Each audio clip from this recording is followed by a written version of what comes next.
तो जब हम पंजाब की बात करते हैं तो पंजाब लिवर की बीमारियों का एक गढ़ है।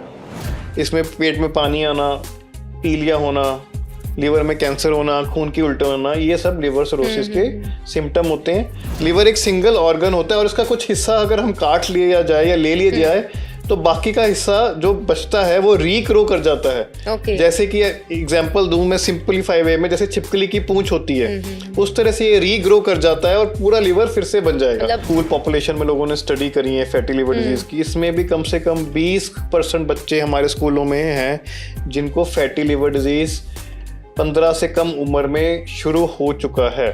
तो ये जो अगले 15 सालों में इनके लिवर के साथ क्या होगा, ये एक चिंता का विषय है डॉक्टर्स के लिए, पेरेंट्स के लिए, पूरी पॉपुलेशन के लिए। तो आज जब हम 2024 में लिवर के बारे में बात करते हैं जी, और लिवर ट्रीटमेंट की बात करते हैं तो लिवर ट्रांसप्लांट एक बहुत ही इम्पॉर्टेंट सब्जेक्ट है जिसकी अवेयरनेस हर रोज़ बढ़ रही है और हर इंसान को, मरीज़ को और जनरल पॉपुलेशन को भी पता होना चाहिए कि ये एक ट्रीटमेंट ऑप्शन है एडवांस लिवर सिरोटिक पेशेंट्स के लिए।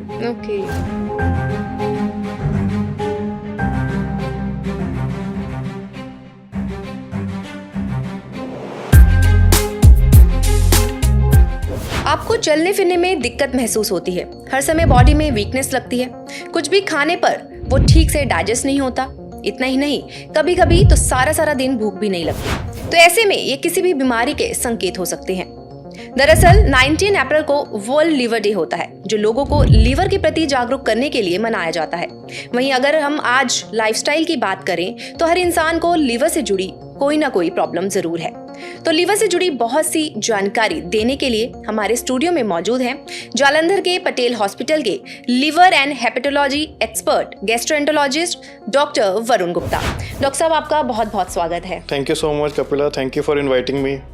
डॉक्टर साहब, जैसे कि हम देख ही रहे हैं, लिवर एक हमारी बॉडी में बहुत ही महत्वपूर्ण पार्ट है और आजकल फैटी लिवर की भी जो प्रॉब्लम है डे बाय डे यंगस्टर्स में भी देखी जा रही है।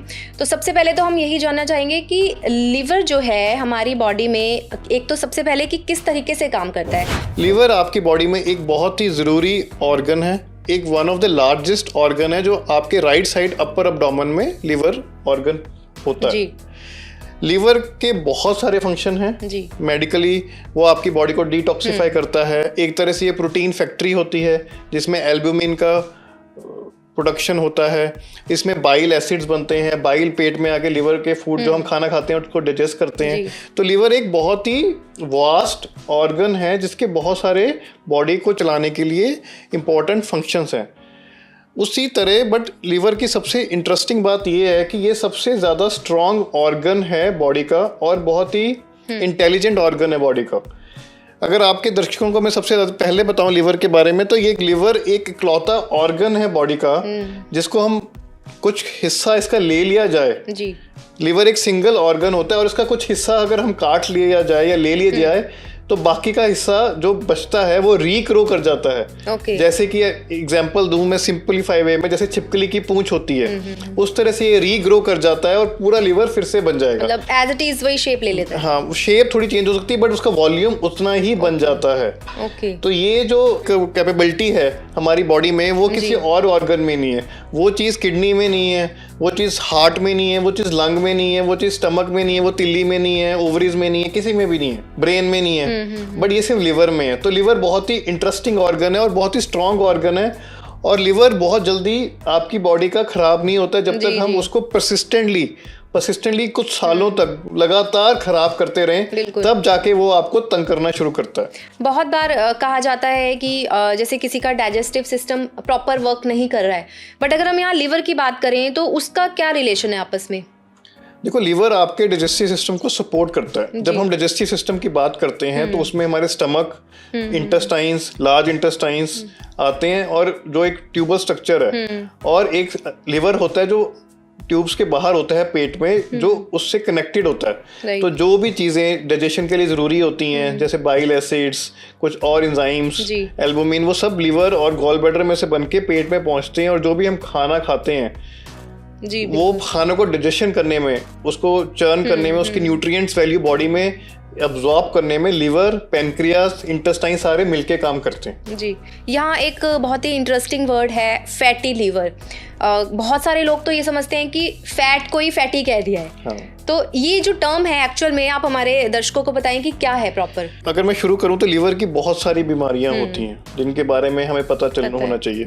बट आज की डेट में हम जब 2024 में बात कर रहे हैं लीवर की बीमारियों को, तो सबसे ऊपर जो बीमारी जो हम सबको कंसर्न करती है वो है fatty liver disease. Fatty liver disease क्यों कंसर्न करती है? क्योंकि बहुत सारा डाटा अवेलेबल है इंडिया से और पूरे वर्ल्ड से, जिसमें हमने पॉपुलेशन स्टडीज करी हैं और ये पता किया है कि कितनी पॉपुलेशन को ये फैटी लिवर की दिक्कत आती है। तो जो हमारे इंडियन डाटा है उसके हिसाब से कम 30% ऑफ द पॉपुलेशन हमारी आज की डेट में फैटी लिवर की बीमारी से, मतलब ओनली इन इंडिया। तो जस्ट सोचो कि इतना बड़ा कंट्री है जिसमें हम 140 करोड़ लोग बोलते हैं। इसमें बच्चे भी हैं, एल्डरली भी हैं, मिडिल एज लोग भी हैं, मेल्स भी हैं, फीमेल्स भी हैं। 30% ऑफ दिस पॉपुलेशन को फैटी लिवर डिजीज है। But her fatty liver disease को हमको कैटेगराइज करना पड़ता है, समझना होता है कि वो कौन से लेवल पे है। मतलब ये हर एक एज ग्रुप के अकॉर्डिंग नहीं, एज ग्रुप के अकॉर्डिंग नहीं, हमें देखना पड़ता है कि सपोज 2 लोग हैं, दोनों को फैटी लिवर डिजीज है, तो उसमें हमें कुछ और टेस्ट्स और स्टडीज करके ये देखना है कि वो कौन सी स्टेज ऑफ फैटी लिवर पे हैं। जी। अगर वो शुरू की स्टेजों में है 1-2, तो उनके लाइफस्टाइल को इम्प्रूव करके, उनकी डाइट को इम्प्रूव करके, उनको एक्सरसाइज करा के, उनके न्यूट्रिशन वैल्यू को ठीक करके वो हम रिकवर कर सकते हैं। बट वो अगर उस टाइम पे हम इंटरवीन नहीं करेंगे और उनको सही गाइडेंस नहीं देंगे, तो अगले कुछ सालों मतलब 3, 5 और 6 सालों में वो लिवर प्रोग्रेस होके एक हार्ड लिवर बन जाएगा, जिसको कहते हैं फाइब्रोसिस या सिरोसिस। जो कि दिक्कत करेगा आगे जाके। और ये ही लोग हैं जिनमें मल्टीपल प्रॉब्लम शुरू हो जाएंगी। जब लिवर फंक्शनिंग वीक हो जाएगी और लिवर सिरोसिस हो जाएगा, तो ये लोग हाई रिस्क लोग हैं। तो मतलब आपको 30% ऑफ द पॉपुलेशन को स्क्रीन करना है, उनको जल्दी इंटरवीन करना है और जल्दी इन लोगों को प्रिवेंट करना है, ताकि ये प्रोग्रेस ना हो फर्दर एडवांस्ड लिवर डिजीज में। अगर हम पंजाब की बात करें तो पंजाब में कितने इसके नंबर ऑफ पेशेंट्स हैं? तो जब हम पंजाब की बात करते हैं तो पंजाब लिवर की बीमारियों का एक गढ़ है। मैं आपको सबसे पहले तो ये बताऊंगा कि लिवर की बीमारियां किस किस की वजह से मेन हो सकती है। जैसे हमने डिस्कस किया, नंबर 1 पे फैटी लिवर डिजीज लिवर की सबसे कॉमन और सबसे ज़्यादा पाई जाने वाली बीमारी है, जो कि हर घर में चैलेंज के साथ किसी ना किसी को ज़रूर है। जब लिवर की बात आती है तो सबके मन में आता है अल्कोहल। जी। उसको कहते हैं अल्कोहलिक लिवर डिजीज। ये भी पंजाब में अल्कोहलिक मेल्स की पॉपुलेशन बहुत ज़्यादा है, अल्कोहल की कंजप्शन बहुत ज़्यादा है। प्लस जो पंजाबी जीन्स हैं वो इस तरह के जिनको अल्कोहल अब्जॉर्ब ज़्यादा अच्छे से नहीं होता है। तो अल्कोहलिक लिवर डिजीज नंबर 2 पे बहुत ही कॉमन लिवर की प्रॉब्लम का कारण है पंजाब में। तो number 1 fatty liver disease, number 2 alcoholic liver disease. फिर नंबर 3 पे आते हैं आपके वायरल हेपेटाइटिस, जिसमें 2 हेपेटाइटिस कॉमन है, जैसे हेपेटाइटिस सी और हेपेटाइटिस बी, जिसको पंजाबी में काला पीलिया भी बोला जाता है। और हेपेटाइटिस सी की मात्रा भी हमारे यंग यूथ पंजाबियों में बहुत कॉमन है, जिसका सबसे मेजर रीज़न रहा है इंट्रावीनस ड्रग अब्यूज़, जिसको पंजाब में चिट्टा भी कहा जाता है, जिसका पिछले कुछ दशकों में लास्ट डेकेड में बहुत ज़्यादा मिसयूज़ हुआ है, जिसकी वजह से लोगों ने नीडल्स, सिरिंजेस शेयर करी हैं आपस में दोस्तों ने, पिंडों में, गलियों में, बस्तियों में, मोहल्लों में, जिसकी वजह से हेपेटाइटिस सी वायरस इतना ज़्यादा नीडल शेयरिंग की वजह से फैला है, जिसका जो लिवर को अननोइंगली। इसको अगर हम जो टर्म है हेपेटाइटिस सी, इसको हम समझें तो आसान भाषा में कैसे समझ सकते हैं? ये एक तरह का वायरस है जी। हेपेटाइटिस सी एक वायरस है, जैसे मल्टीपल हमारे वायरसेस होते हैं, जैसे HIV वायरस है जिसके बारे में हमें पता है, कोरोना भी एक वायरस था, इन्फ्लुएंजा वायरस थे, तो ये भी एक वायरस ही है जैसे।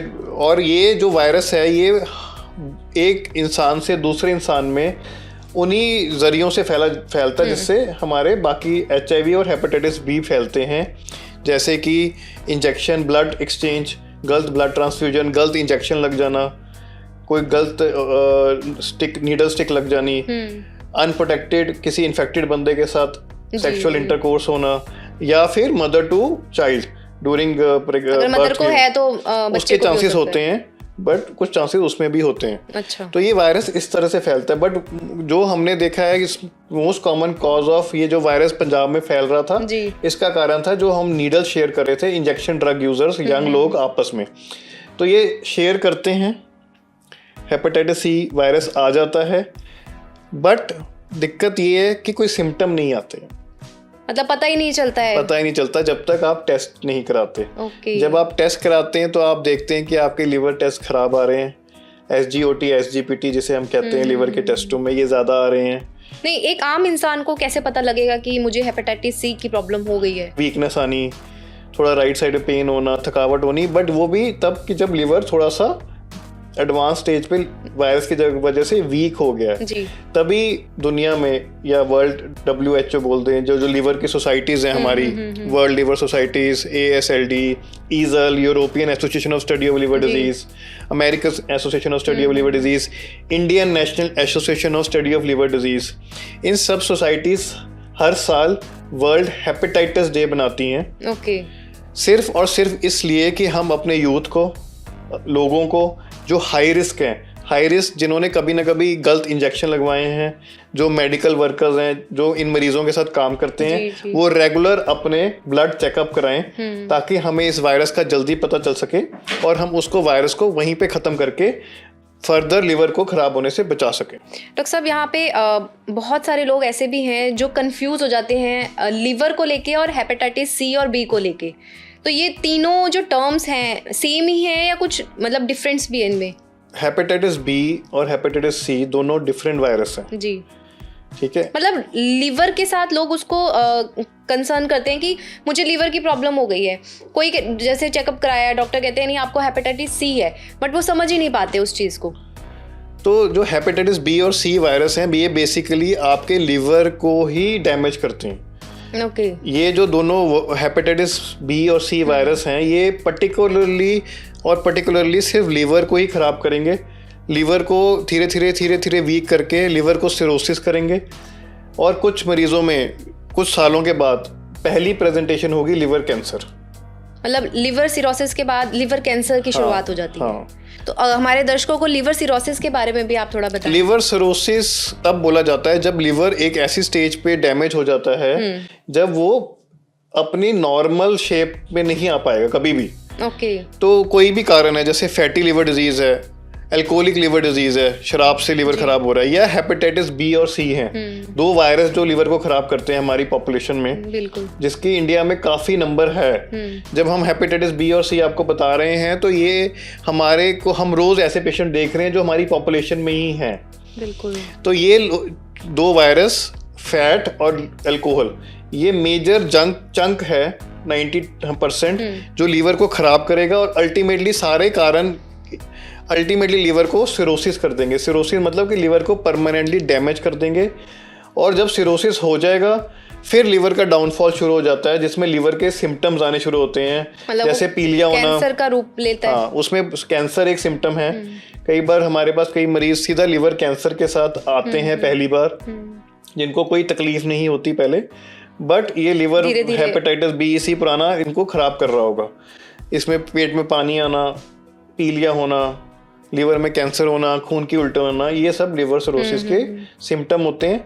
हालांकि ये सबके साथ नहीं होता। अगर फैटी लिवर, मैं ये नहीं कह रहा सर प्लीज़, फैटी लिवर सबको नहीं होगा। अगर 100 लोगों को फैटी लिवर है 2024 में और आप कुछ नहीं करते, तो 2030 तक इसमें सिर्फ 5 से 10 लोग ही होंगे जो प्रोग्रेस करेंगे सिरोसिस में। सबके साथ ऐसा नहीं होता, बड़े फैक्टर्स होते हैं, मतलब बट वो भी नंबर बहुत ह्यूज है। नहीं, अगर हमें अर्ली स्टेज पे ही पता लग जाए प्रॉब्लम का, तो इसका ट्रीटमेंट पूरा हम ले तो वो ठीक हो जाता है पूरा। बिल्कुल ठीक हो जाता है, जिसमें हेपेटाइटिस बी सी का तो अलग ट्रीटमेंट है, अल्कोहल का अलग ट्रीटमेंट है उसमें, जिसमें अल्कोहल की फर्दर कंजप्शन, अल्कोहल लेने पे रोक भी लगानी है। और फैटी लिवर का मोस्टली ट्रीटमेंट, ऑफ कोर्स थोड़ी नई दवाइयाँ अब अवेलेबल है हमारे पास जिससे फैटी लिवर ठीक होता है। फैटी लिवर का मेन ट्रीटमेंट पेशेंट के अपने हाथ में। फैटी लिवर कुछ नहीं है, फैटी लिवर एक लाइफस्टाइल डिजीज़ है बिल्कुल, जो पिछले 20-30 सालों में शुरू हुई है। इससे पहले फैटी लिवर डिजीज के बारे में कोई सोचता नहीं था, लोग इग्नोर करते थे, पता ही नहीं था किसी को। बट हम लोग फैटी लिवर क्यों हो रहा है? एक एवरेज इंडियन बंदे की average daily requirement of kilo calories 1800 से ज़्यादा नहीं है, बट एक आम पंजाबी इंसान या आम normal middle class upper class इंसान 2500 से 3000 किलो कैलोरीज डेली खाता है। ये भी एक डाटा है। बर्न भी नहीं होती हैं। ज़रूरत 1800 की है, 2500-3000 खा रहा है, वो रोज 600-700 किलो कैलोरीज एक्स्ट्रा इकट्ठी हो रही है। और जो पहले बर्न होती थी 500-600 किलो कैलोरीज, लोग चलते थे, अपने काम पे चल के जाते थे, आउटडोर गेम्स खेलते थे, शॉपिंग करने चल के जाते थे, कुछ घर से सामान लेने जाते थे, घर का सफाई करते थे, सब बंद हो चुका है। वो इकट्ठी हो रही हैं, फैट जमा हो रहा है लिवर पे, वो मूव नहीं कर रहा। और जब एक काफ़ी देर तक लिवर पे ऊपर फैट चिपका रहता है और वो बर्न नहीं होता, तो वो उसके अंदर अंडरलाइंग ऑर्गन जो कि लिवर है उसको डैमेज करना शुरू कर देता है। मतलब तभी वो सारी जो प्रॉब्लम्स हैं धीरे स्टेप बाय स्टेप होती हैं। लाइक वो फैटी लिवर है, सिरोसिस है, देन कैंसर की स्टेज शुरू हो जाती है। ओके, आपने यहाँ पे बात करी कि पीलिया जिसे जॉन्डिस मतलब कहते हैं, तो काला पीलिया और एक नॉर्मल पीलिया में क्या फ़र्क है इसमें? ठीक है, जॉन्डिस जिसको कहते हैं, जॉन्डिस कब कहते हैं? जॉन्डिस सब कहते हैं जब हमारी बॉडी में अगर लेबॉर्ट्री में देखा जाए तो बिलिरुबिन हाई हो जाता है जी, और अगर आंखों में देखें तो आंखें पीली हो जाती हैं। तो इस कंडीशन को जॉन्डिस कहते हैं। जॉन्डिस एक साइन है, क्लिनिकल साइन है कि आंखें पीली हो गई। उसके बहुत कारण हो सकते हैं। तो इसको हम अगर लिवर से जोड़ते हैं तो लिवर के ऊपर कैसे इफेक्ट करता है ये लिवर को अफेक्ट नहीं करता, ये साइन देता है कि लिवर में कोई दिक्कत आ रही है। ओके, तो जब हमारे पास कोई भी जॉन्डिस के साथ आता है तो हमें ये देखना होता है कि उसमें ऐसी कौन सी लिवर की दिक्कत है जिसकी वजह से जॉन्डिस हो रहा है। ये या तो जो हमने अभी डिस्कस किया एडवांस सिरोसिस काला पीलिया की वजह से भी हो सकता है, या फिर कई बार नॉर्मल जॉन्डिस भी हो जाता है जो कि खाने पीने की वजह से होता है। उसमें भी 2 वायरस होते हैं जो लिवर को खराब करते हैं, बट वो लिवर को सिरोसिस नहीं करते हैं। तो ये बहुत इंपॉर्टेंट पॉइंट है। वो खाने पीने की वजह से होता है। उन वायरसेस को बोलते हैं hepatitis A and hepatitis E virus. ये 2 वायरसेस आपके एंट्रल यानी कि फूड वाली पाइप के रूट से ट्रांसमिट होते हैं, और आप गंदा पानी पीते हैं जी, कोई गंदा खाना खा लेते हैं, उस माध्यम से ये वायरस बॉडी में आते हैं, लिवर को फीवर करके डैमेज करते हैं, जॉन्डिस होता है। बट ये मोस्टली 99% आराम से रिकवर भी कर जाते हैं कुछ हफ्तों के ट्रीटमेंट के साथ, और ये वायरसेस लंबे नहीं चलते, बॉडी में ख़त्म हो जाते हैं। क्या कभी ऐसा भी है आपके पास जो पेशेंट्स आते हैं, जैसे आपने कहा कि अल्कोहल लेने से इस लिवर के ऊपर बहुत सारी चीज़ें मतलब इफ़ेक्ट करती हैं, बट जो बिल्कुल ही अल्कोहल नहीं ले रहा है, क्या उसका भी लिवर ख़राब होता है? बिल्कुल होता है। ये अल्कोहल एक कारण है लिवर ख़राब होने का, जो कि 2nd या 3rd नंबर पे आता है जी। तो पहला कारण तो फैटी लिवर डिजीज ही है। मतलब वो हमारा लाइफस्टाइल है, हम क्या डेली मतलब जो डाइट ले रहे हैं वो क्या, वो सारी चीजें जो हमारे सेंट्रल ओबेसिटी होती है, जो हमारे अंदर एक्स्ट्रा फैट का डिपॉजिट है, कोलेस्ट्रॉल है, सारा कुछ है। तो फैट सारा डिपॉजिट अगर लिवर में हो रहा है और फैटी लिवर डिजीज है, तो वो सबसे आज की डेट में नंबर 1 कारण है लिवर खराब होने का। उसके बाद पंजाब की अगर बात करें तो अल्कोहल लिवर डिजीज है, जिसमें जो हमारे मरीज आते हैं कुछ लिमिटेड अमाउंट से ज़्यादा अल्कोहल रेगुलरली कंज्यूम करते हैं, तो उनका लिवर खराब होता है। फिर हमारा ये जो काला पीलिया होते हैं, hepatitis B and hepatitis C virus. Doctor साहब, जैसे कि बच्चे भी आपने बताया ही अभी कि फैटी लिवर उन्हें भी प्रॉब्लम हो रही है, तो उनमें मेन रीज़न क्या है? क्योंकि बहुत सारे ऐसे पेरेंट्स हैं जो अपने बच्चों के लाइफस्टाइल को लेके बहुत ज़्यादा परेशान हैं। तो उसको बोलते हैं pediatric NAFLD, pediatric metabolic associated steatotic liver disease. मतलब बच्चों में फैटी लिवर डिजीज एक अलग चैप्टर है जो कि अब पिछले 5-7 सालों में शुरू हुआ है। मतलब ये डे बाय डे कितना ग्रोथ हो रहा है इसका? हाँ, इसका भी जो डाटा है स्कूल पॉपुलेशन में लोगों ने स्टडी करी है फैटी लिवर डिजीज की, इसमें भी कम से कम 20% बच्चे हमारे स्कूलों में हैं जिनको फैटी लिवर डिजीज 15 से कम उम्र में शुरू हो चुका है। तो ये जो अगले 15 सालों में इनके लिवर के साथ क्या होगा, ये एक चिंता का विषय है डॉक्टर्स के लिए, पेरेंट्स के लिए, पूरी पॉपुलेशन के लिए। तो हम एक बहुत ज़्यादा नंबर ऑफ पेशेंट्स के साथ डील करने वाले हैं अगले 10-15 सालों में, जिसमें ये बड़े होंगे और इनका लीवर फर्दर डैमेज होगा। और कारण कुछ नहीं है, कारण सबको पता है, बट उस पर इम्प्लीमेंट नहीं हो रहा। तो हम रोक कैसे सकते हैं इसको? लाइफस्टाइल। आप जो भी ये प्रोग्राम देख रहे हैं, आप सब देखिए, अगर आपके घर में जो बच्चे थे वो आजकल आउटडोर एक्टिविटीज कितनी कर रहे हैं, शाम को कितने खेलने जा रहे हैं, कितने लोग पार्क में जा रहे हैं, कितने लोग हेल्दी हैं, कितने लोग जंक फूड नहीं खा रहे हैं। आप अपने कितने बच्चों को रोक रहे हैं फ्रेंच फ्राइज खाने से, पिज्जा खाने से, बर्गर खाने से। आप देख रहे हो वो अगर वो पतला है तो कोई बोल रहा है ये कमजोर है, वो हेल्दी है, वो पतला नहीं है। उनके दादी नानी बोल रही है ये तो कमजोर है, वो बेसिकली शायद वो कमजोर नहीं है, वो बिल्कुल फिट है। और जो हेल्दी है वो बीमार है, जो लंपी है, एक्स्ट्रा फैट है, वो कल के लिए बीमारी की तैयारी कर रहा है, मतलब नेक्स्ट फर्दर अपने शरीर में और ज़्यादा प्रॉब्लम्स को क्रिएट करेगा। हम बात कर रहे थे हेपेटाइटिस, आपने बताया A, E, B and C। एक वर्ड है क्रॉनिक हेपेटाइटिस, तो वो टर्म क्या है जी? क्रॉनिक हेपेटाइटिस वो वाला हेपेटाइटिस है जो कि बॉडी में अगर एक बार वायरस आ जाए तो बॉडी से क्लियर नहीं होता। तो बेसिकली 4 तरह के वायरसेस होते हैं जो लीवर को खराब करते हैं, A, B, C and E, जिसमें हेपेटाइटिस A और E अक्यूट हैं। अक्यूट मतलब वो कुछ गंदे गोलगप्पे खाए, गंदा पानी पी लिया कहीं से, अनहाइजीनिकली, हाँ कोई, तो उससे वायरस आया, आपको फीवर आएगा, आपकी आंखें पीली हो जाएंगी, और बट मोस्टली वो 99% 2-3 हफ्तों में रिकवर कर जाएगा जी। उसको बोलते हैं acute hepatitis, hepatitis A and E। मतलब ये इतना खतरनाक नहीं है। तो जो क्रॉनिक है वो है आपके हेपेटाइटिस B और C, जो कि आपके दूसरे रूट से ट्रांसमिट होंगे, खाने पीने से नहीं होंगे। जैसे कि वही इंजेक्शन लगवाना, गलत इंजेक्शन लग जाना, drug abuse, unprotected sexual intercourse, tattooing, गलत नीडल यूज करनी, टैटू यूज करना, ठीक है, कहीं गलत ब्लड ट्रांसफ्यूजन हो जाना। तो जो ये हेपेटाइटिस B और C वायरस हैं, ये आपकी बॉडी में परमानेंटली आके सेटल हो जाते हैं। बिल्कुल। और इनको इरेडिकेट करना बहुत मुश्किल होता है, और ये स्लोली विद टाइम, मतलब इनको कोई जल्दी नहीं होती, ये आराम से 8-10 सालों में बॉडी में चुपचाप पड़े रहेंगे। Silently they will destroy your liver. So basically they are silent killers. एक और चीज़ की लिवर सिरोसिस जो होता है उसके कुछ मतलब स्टेजेस भी होती हैं, तो उसके बारे में थोड़ा सा बताओ। लिवर सिरोसिस तब यूज किया जाता है वर्ड जब हमारा लिवर हार्ड हो जाता है, जिसको बोलते हैं F4 फाइब्रोसिस। एक इस तरह से लिवर जो सॉफ्ट ऑर्गन होता है वो हार्ड हो जाता है, और वो अब सॉफ्ट होने की कैपेबिलिटी अपनी छोड़ चुका है। उस टर्म को लिवर सिरोसिस कहते हैं। तो ये जब आगे फर्दर लाइफ के साथ वीक होता है तो इसकी स्टेजेस होती हैं A, B, C, जिसमें वक्त के साथ लिवर और वीक होना शुरू होता है। तो पहले तो आपकी प्रोटीन की बनाने की क्षमता कम होती है, धीरे धीरे बिलिरुबिन बढ़ता है, तो ये स्टेज B में चला जाता है। अगर पेट में पानी आ जाए, पैरों में सूजन हो जाए, पीलिया होने लग जाए, कैंसर हो जाए, तो ये स्टेज 3 हो जाता है। मतलब सभी के लिए, चाहे वो मेल है, फीमेल है या बच्चे हैं। हाँ जी। तो जब ये स्टेजिंग की बात आती है, लिवर सिरोसिस की बात आती है, तो मेल फीमेल और बच्चों में फर्क नहीं चलता।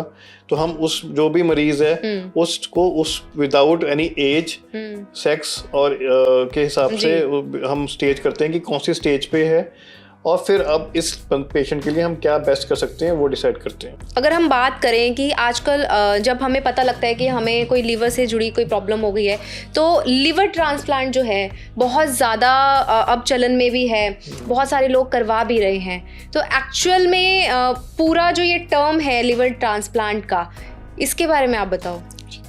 तो आज जब हम 2024 में लिवर के बारे में बात करते हैं जी, और लिवर ट्रीटमेंट की बात करते हैं, तो लिवर ट्रांसप्लांट एक बहुत ही इम्पॉर्टेंट सब्जेक्ट है, जिसकी अवेयरनेस हर रोज़ बढ़ रही है, और हर इंसान को, मरीज़ को और जनरल पॉपुलेशन को भी पता होना चाहिए कि ये एक ट्रीटमेंट ऑप्शन है एडवांस लिवर सिरोटिक पेशेंट्स के लिए।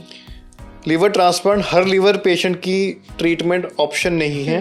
एक सिलेक्टेड ग्रुप ऑफ पेशेंट्स हैं जिनका लिवर उस स्टेज पे वीक हो जाता है जब कोई भी मेडिकल हेल्प मदद नहीं करती है, पेशेंट सफ़र कर रहा है, लिवर ऑलमोस्ट 85% to 90% काम नहीं कर रहा है, और वो हम पेशेंट सेलेक्ट करते हैं जिनमें सिर्फ और सिर्फ ऑप्शन लिवर ट्रांसप्लांट बचती है, जिसको अगर हम सक्सेसफुली कंडक्ट करवा दें या कर दें तो उसकी लाइफ स्पैन बहुत ही ज़्यादा बढ़ जाती है और वो एक नॉर्मल लाइफ एक्सपेक्टेंसी पे आ जाता है।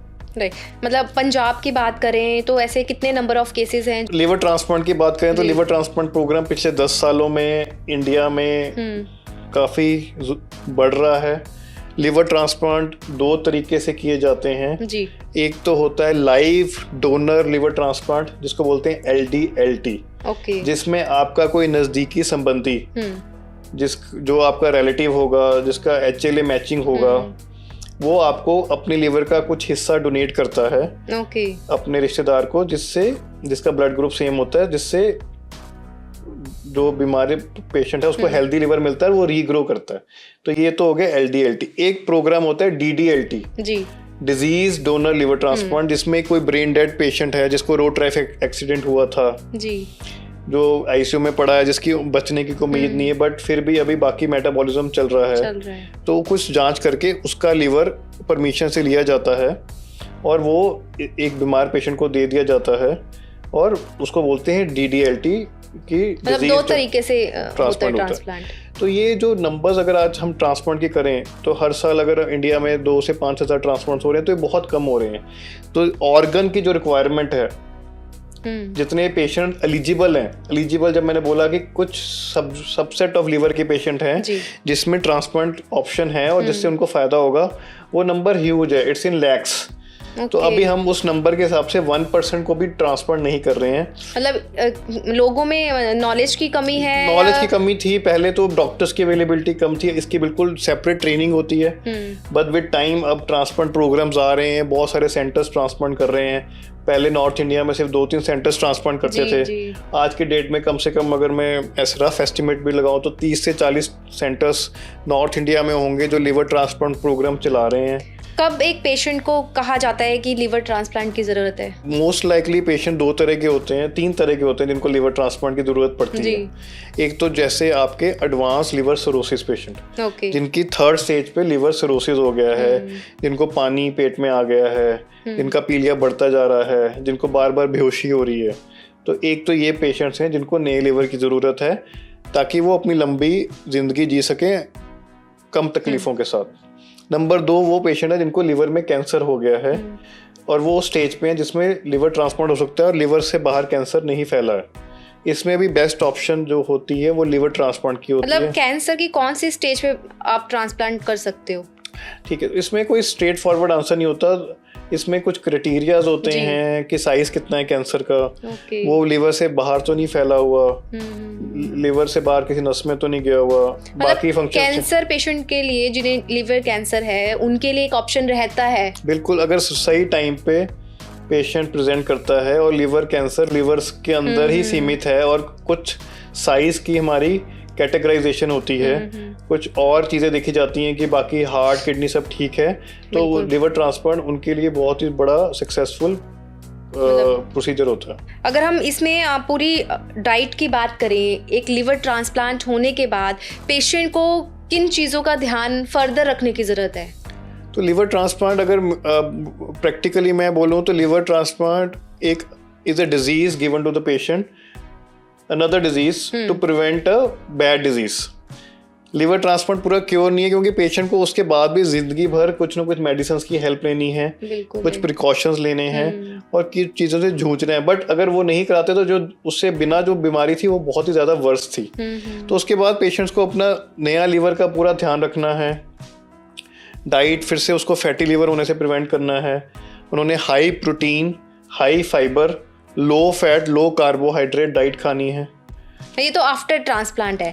बट एक जो नॉर्मल पीपल है, एकदम हेल्दी है, वो चाहता है कि मेरा लिवर एकदम हेल्दी ही रहे, वो उसको क्या अपना लाइफस्टाइल में चेंजेस? जिसको लगता है कि वो ओवरवेट नहीं है, उसका BMI बॉडी मास इंडेक्स 25 के नीचे है जी, तो अगर वो 30 क्रॉस करता है तो उनको बेसिक कभी ना कभी एक बार टेस्ट कराने चाहिए हर बंदे को, प्रिवेंशनरी अगर वो करा सकते हैं प्रिवेंशन के लिए, जिसमें एक सिंपल सा अल्ट्रासाउंड ये देखने के लिए कि लिवर आपका फैटी तो नहीं है, फिर एक लिवर फंक्शन टेस्ट ये देखने के लिए कि आपके LFT ठीक है, कोई SGOT SGPT बड़ा तो नहीं हुआ है, और 2 टेस्ट और जो कि काला पीलिया के होते हैं, हेपेटाइटिस बी और सी। जी। तो ये कभी आपको मिडिल एज में आके 30 to 40 ईयर्स के अराउंड जरूर करा लेने चाहिए to prevent just a screening test, क्योंकि इनके कोई साइंस नहीं होते।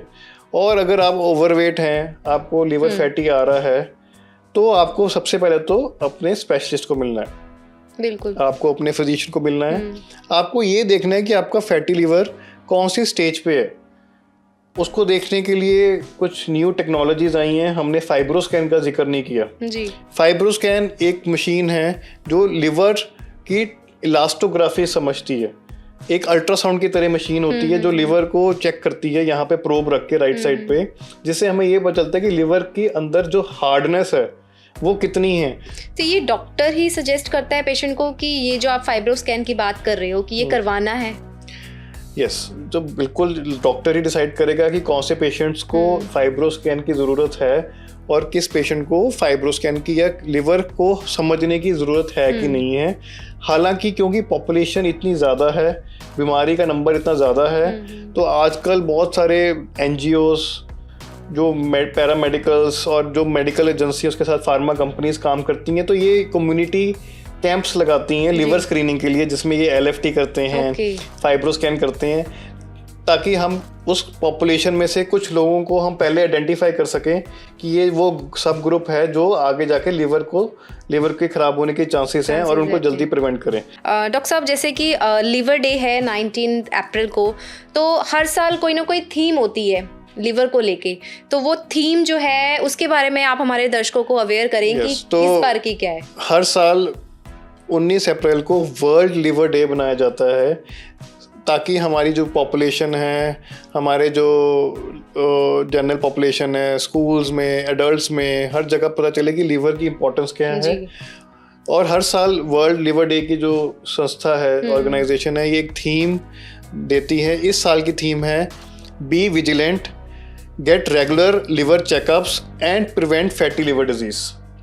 तो इस साल की थीम ही सारी फैटी लिवर डिजीज पे है, क्योंकि इतना ज़्यादा नंबर है। तो जब मैं 30% बोल के जा रहा हूँ 140 करोड़ पॉपुलेशन में, तो आप समझ लीजिए कि एक कॉन्टिनेंट जितनी पॉपुलेशन को हमारे देश में ही फैटी लिवर है। काफी मतलब तो हम एक ह्यूज नंबर है। एक pandemic of fatty liver disease के पेशेंट्स के साथ जूझेंगे, और जो हम उनकी प्रिवेंशन करना चाहते हैं वो आज के लिए नहीं है। आज इन मरीजों को कोई दिक्कत नहीं है इनमें से, बट ये 2030-2035 में से इनमें से बहुत सारे लोग हमारे साथ बहुत बीमार हो जाएंगे, तो इनको हमको पहले ही ठीक रखना है। इनकी हम प्रिकॉशन की बात करें तो क्या आप टिप्स देना चाहेंगे? प्रिकॉशन फैटी लिवर डिजीज की बिल्कुल वही है जो कि एक शुगर के मरीज की है, एक BP के मरीज की है, एक हार्ट के मरीज की है, कि आपको हेल्दी रहना है, आपको अपना बॉडी वेट अपनी हाइट के हिसाब से ठीक रखना है, जिसको बोलते हैं बॉडी मास इंडेक्स, जो कि इंडियन पॉपुलेशन के हिसाब से 25 से नीचे होना चाहिए। आप अपने मोबाइल पे, सबके पास मोबाइल है, बॉडी मास इंडेक्स कैलकुलेट कीजिए, अपना वजन डालिए, उसमें अपनी हाइट डालिए। अगर आपका ज़्यादा वजन आ रहा है तो आपको एक्सरसाइज बढ़ानी है। आप सुबह हर हफ्ते जो मिनिमम क्राइटेरिया है 30 मिनट्स फॉर 5 डेज, मतलब 150 मिनट की एक्सरसाइज जिसमें कुछ थकावट हो, आपको पसीना निकले, इतनी ज़रूर सबको करनी चाहिए।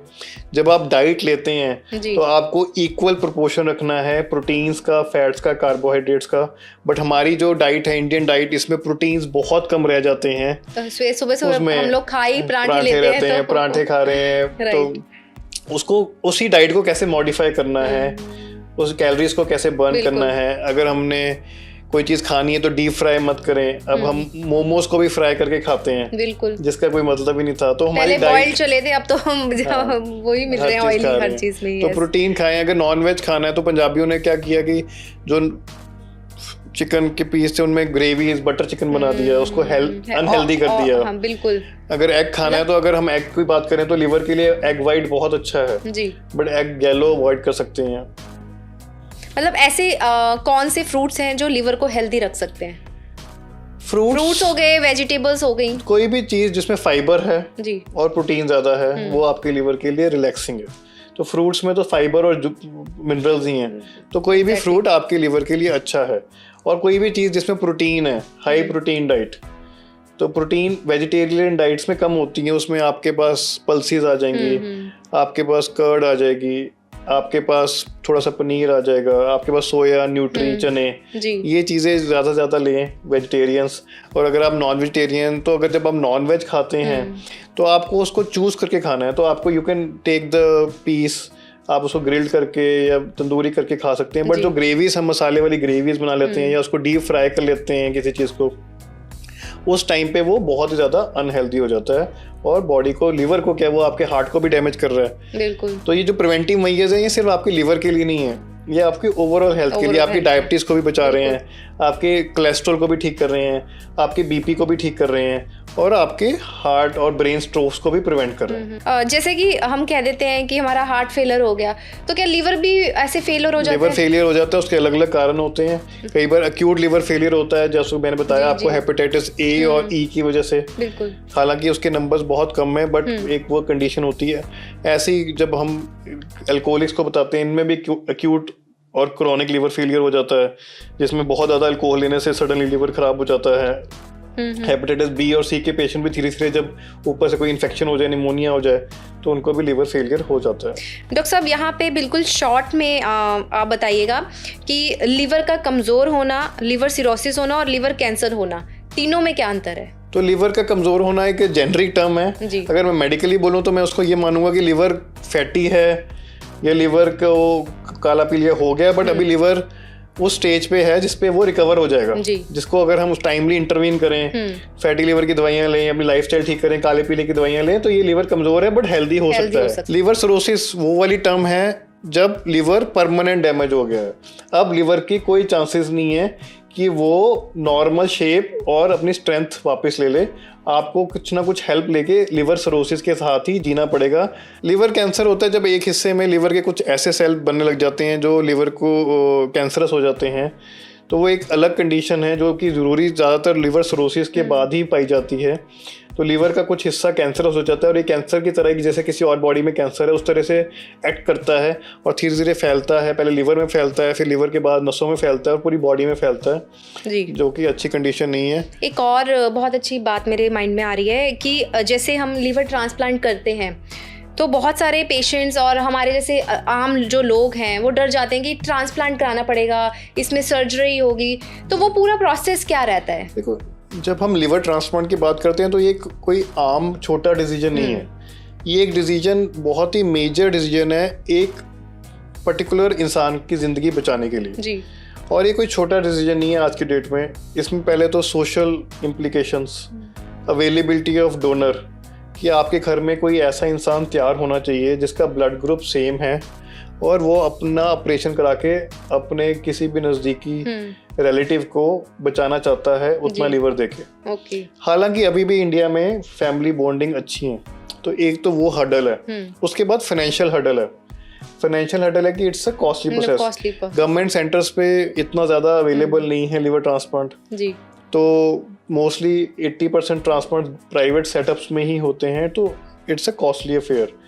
और नंबर 3 है कि पोस्ट ट्रांसप्लांट भी कुछ मेडिसिन चलती हैं जो कि कॉस्टली होती हैं और लाइफ लॉन्ग चलती हैं, तो काफ़ी हर्डल्स हैं। फिर तो एक फैमिली डिसीजन होता है, डॉक्टर्स के साथ बैठना पड़ता है, अलग काउंसलिंग टीम होती हैं, फिर एक डिसीजन में लिया जाता है। फिर ये देखना होता है कि पेशेंट एलिजिबल है, उसका कितना सक्सेस रेट होगा, सारा कुछ देखते हुए एक डिसीजन लिया जाता है कि हाँ ये ट्रांसप्लांट कराना है और वो पेशेंट को हमने ट्रांसप्लांट। मतलब मेरा पूछने का ये था कि लोग डरते हैं ट्रांसप्लांट के नाम से, तो वो उस डर को कैसे ख़त्म कर सकते हैं? लिवर ट्रांसप्लांट आज की डेट में, जब आज से 25-30 साल पहले प्रोग्राम स्टार्ट हुआ था इंडिया में, जब कुछ ही डॉक्टर्स करते थे, तो सक्सेस रेट कुछ 40-50% ही था जी। तो आज की डेट में जो अच्छी टीम्स हमारे हायर सेंटर्स में ट्रांसप्लांट कर रही हैं, लिवर ट्रांसप्लांट की बात कर रहा हूँ मैं, हर एक ट्रांसप्लांट का अपना अपना सक्सेस रेट होता है, तो वो बहुत कॉन्फिडेंट हैं कि ऑलमोस्ट 95-97% सक्सेस रेट वो दे रहे हैं आफ्टर ट्रांसप्लांट अगले 3 से 5 साल की लाइफ एक्सपेक्टेंसी के लिए पेशेंट्स की। तो जैसे जैसे नंबर्स बढ़ रहे हैं, हमारे सर्जन एक्सपीरियंस्ड हो रहे हैं और ट्रांसप्लांट सक्सेस रेट बढ़ रहा है। लोग हमारे पास जलंधर में भी है, मेरे भी पेशेंट्स हैं, और भी लीवर के डॉक्टरों के पेशेंट होंगे, और भी फिजिशियंस के पेशेंट्स हैं जो कि एक नॉर्मल लाइफ जी रहे हैं, कुछ रेसलर्स वापस रेसलिंग खेल रहे हैं। बिल्कुल। अगर वो ट्रांसप्लांट नहीं कराते तो वो आज इस दुनिया में नहीं होते, तो वो आज अपनी रेसलिंग भी कर रहे हैं। तो सही टाइम पे सही पेशेंट को सही गाइडेंस से सही ट्रांसप्लांट कराया जाए तो ये एक पूरा एक लाइफ को बहुत ही नया रूप दे देती है। अगर हम स्पोर्ट्स पर्सन की बात करें तो कितने चांसेस होते हैं उनके लीवर डैमेज होने के? देखो, जब स्पोर्ट्स पर्सन की बात करते हैं तो उनको फैटी लिवर होने के चांसेस काफ़ी कम होते हैं, क्योंकि वो हेल्दी होते हैं, उनको अपनी डाइट का ध्यान रखना आता है और वो रेगुलर एक्सरसाइज करते हैं और अपनी कैलोरीज बर्न करते हैं। तो उनमें बेसिकली जो लीवर ख़राब होने के कारण होते हैं वो डिफरेंट होते हैं जी। अगर वो कई बार कुछ गलत स्टेरॉइड्स वगैरह या कुछ दवाइयाँ ले लेते हैं, उससे भी लीवर ख़राब होता है। कई बार कुछ आप अनअप्रूव्ड मेडिसिन्स जिसमें कोई लेड टॉक्सिन्स हो, उससे भी लीवर खराब हो सकता है। तो एक तो वो चांस होता है। दूसरा काला पीलिया के चांसेस भी हो सकते हैं उनको। तो उनमें यूजुअली फैटी लिवर के चांसेस कम होते हैं, बट और बीमारियों के चांसेस हो सकते हैं। हमारे दर्शकों के लिए आप एक मैसेज क्या देना चाहेंगे? वर्ल्ड लिवर डे पे मैं, जिसकी theme prevent fatty liver disease ही है, मैं सबको यही मैसेज देना चाहूँगा कि आज अपने सारे घर में फैमिली मेम्बर्स की तरफ एक बार देखें। आप देखें कोई ओवरवेट ओबीस तो नहीं है जी, जिसका BMI ज़्यादा तो नहीं है। अगर हो सके तो छोटे मोटे जांच, liver function test, hepatitis B, C, ultrasound कभी ना कभी 10 सालों में एक बार ज़रूर करा लें, समझने के लिए कि ये चीज़ें बॉडी में चल तो नहीं रही। और आपको अगर ऑलरेडी पता है कि आपके घर में किसी को फैटी लिवर डिजीज़ है तो उसको बिल्कुल भी इग्नोर ना करें। उनको हेल्दी लाइफस्टाइल, एक्सरसाइज करने के लिए प्रमोट करें, उनको इनकरेज करें कि वो हेल्दी लाइफस्टाइल जिए, एक्सरसाइज करें, अपनी डाइट का ध्यान रखें।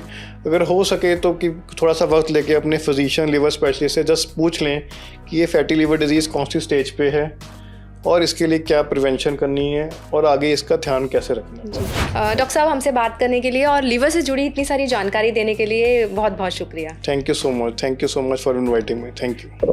तो ये थे मेरे साथ डॉक्टर वरुण गुप्ता जी, और जिन्होंने लिवर से जुड़ी बहुत सारी बीमारियों के बारे में बताया है। अगर आपको भी लिवर से जुड़ी कोई प्रॉब्लम है तो आप अपने नज़दीकी डॉक्टर के पास ज़रूर जाएं और अपना चेकअप भी ज़रूर कराएं। इस तरह की और भी अपडेट्स के लिए जुड़े रह सकते हैं तंदुरुस्ताए नमः के साथ। नमस्कार।